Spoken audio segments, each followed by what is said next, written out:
The NBA Finals tip-off tonight. Hello, everyone. Ryan Ayers here with you, and welcome to another edition of On-Ayer. And before I get to the NBA Finals preview in a minute, just want to clear something up. I've been hearing a lot of discussion about this LeBron James comparison to Michael Jordan.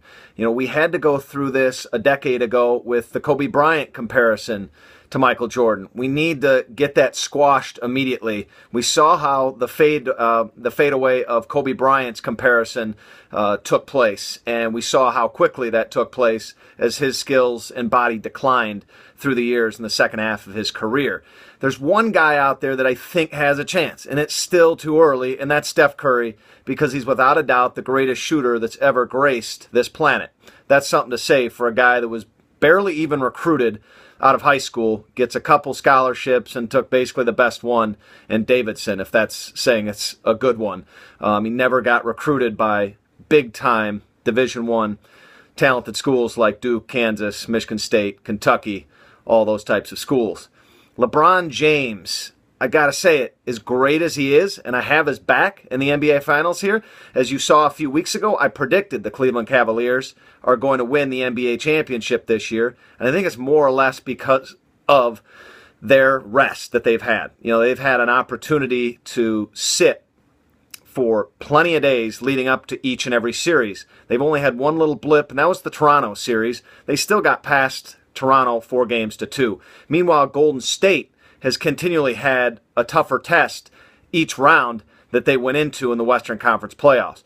But LeBron James breaking him down and having anybody really try and compare him to Michael Jordan, I think is just pretty insane. He's lost more times in the NBA Finals than he has won.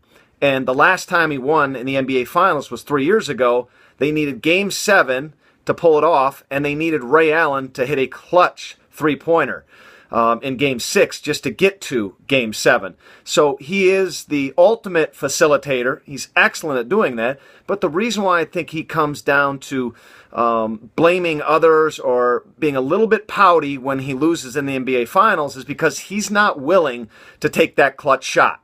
And that's going to be huge coming into the NBA Finals. You've got two assassins in the Splash Brothers, Klay Thompson and aforementioned Steph Curry. Those guys, they look like the nicest little choir boys, you know, like they're going to church every Sunday, and they will come out and stick a dagger in your heart. Oklahoma City learned that the hard way. And going back to that series as we lead in the NBA Finals, I just had this sneaky suspicion that not because I had predicted this all along, and I think we knew it from a year ago we'd see an NBA Finals rematch, but when Golden State was down 3-1, I'm thinking, this thing's far from over. They're going to have most likely 2 more home games, and they're going to win those. They just need to steal one from an ever-choking Russell Westbrook and Kevin Durant in OKC. You know, it's all about the final 6 minutes in NBA games. You can basically miss out on the first 3/4 of a game, tune in, and that's when the game will start. So we've got this matchup, this epic matchup of the 2 greatest players on earth right now. One I break down in Steph Curry as the guy who's willing to take that final shot.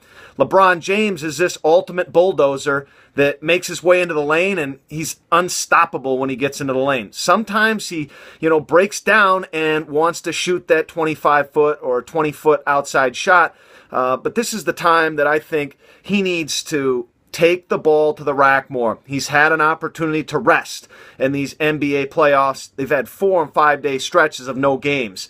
So he needs to bring one home for the land, like I said a few weeks ago. And the way to do it is him taking his team on his back. He's still going to facilitate, but when it needs be, he needs to go to the lane and get to the foul line as much as he can. I think that is a key to this series.